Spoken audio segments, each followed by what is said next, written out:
Hi everybody, I'm George, and today I have the Tamron-Link, if you can see it, which I doubt you can. And that is this tiny little device which you plug in via USB-C and then use it in tandem with the Tamron Lens Utility app to essentially get control over your focus and your aperture, but rather than have to touch the lens and do it manually, you can do it via your phone. Now, I will say that this is probably a slightly more video focused product than stills, and I'm doing two videos on this, one with stills in mind and one with video in mind. This one is the stills related one, so let's dig into what this works for when doing photography.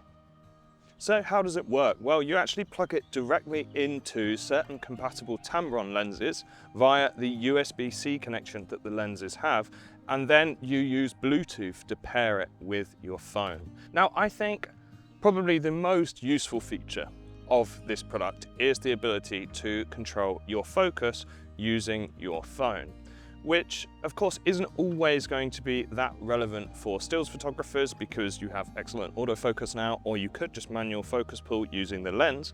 But there are a few quite clever little features that will work for certain stills photographers. In my opinion, actually, probably the main stills use case for this is astrophotography. That's because they have a dedicated astrophotography mode. So what it does is it will basically set the focus to infinity and then quickly try and find the stars for you. And one of the cool things that you can do using the Tamron-Link is you can go on the app and then you can actually set a custom button to be set to that astro lock. That means that you can just, with one tap of the button, get sharp on the night sky. The other thing you can do, which I think also quite nicely relates to that, is you can essentially expand, or whatever the opposite of expand is, forgotten, what the manual focus ring is doing in the app. So then what that means is you can really easily do micro adjustments. Now, anybody who's done a lot of astrophotography knows that it's extremely difficult to really know if those stars are in focus, and it's obviously completely heartbreaking to go and shoot a bunch of really lovely astro photos to find out that they're not quite pin sharp like you like. So what you can do is you can use this to just move the focus in such a minute amount just to make sure that they are completely crisp. But I'm not actually finished on some of the astro benefits of this product too, because they also have a dedicated night mode or dark mode, so you aren't going to blind yourself while using your phone in the middle of the night. One really nice thing you can do as well is you can use focus limiters to make sure that the lens will not go further than certain focus points. This is really useful not just for when you're shooting manually and you just don't want to miss it, but actually you can also restrict your autofocus too. So if I was to give you a real world example, you might know that what you're photographing is within a certain distance, let's say between 10 and 15 meters away from you. That means that you know that your focus is always going to be within those parameters. So what it will do is if you use that mode to then restrict it so it can't focus outside of those zones, then of course what you're going to do is you're going to minimize hunting, or if something comes in the foreground or the background of your image, your lens will not be able to focus on it, just keeping it exactly locked in to where you want. This will work really well in busy environments. For example, if you were using like some kind of facial recognition and there was loads of different people in the shot, your camera and your lens is just going to get confused over which face you want to focus on. But when you're restricting that field of focus, then that means that you know that you're going to get very reliable images.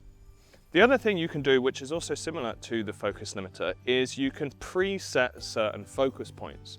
And again, you might be wondering why that's that useful, because of course you've got autofocus these days and the autofocus systems are better than ever.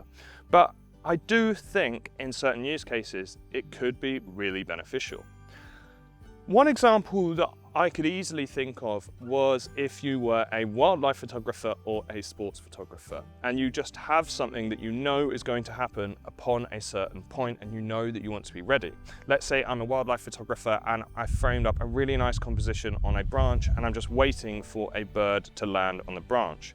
Of course, I could just have my camera statically on a tripod, or I could hold it up the whole time, might be tiring for my arms, so that then I know that the focus is set. But the benefit of this is that what you actually could do is you could set that custom focus to either just have your phone next to you so that you can tap it, or you could even set it to one of the custom buttons on the lens. That means that what will happen is you can press that button, it will immediately go to that focal distance, and then you know that you're going to be sharp on that branch that I've used in this example.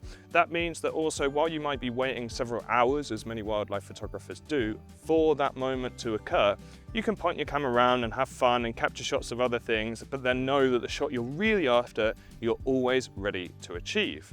This is very similar in sports photography. If you could imagine if I also used the same example, but with something like the finish of a race, just knowing that you're going to want that exact sharp moment when they cross the finish line, but of course you might be getting atmosphere shots and other bits in the meantime. It's just a quick example of how these features could be useful to you.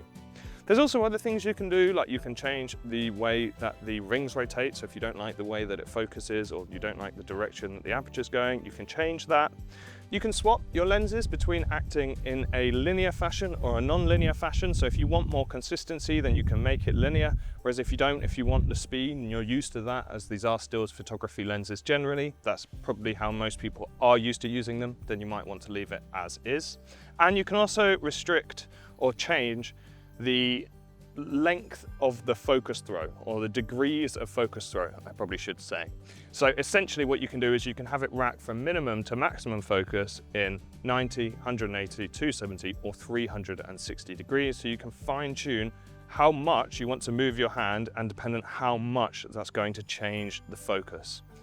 Now, I'm afraid that's it for the video because it is quite brief. I don't think there is as many photography use cases as video use cases, but if you're a hybrid shooter, it's good to know the photography use cases are.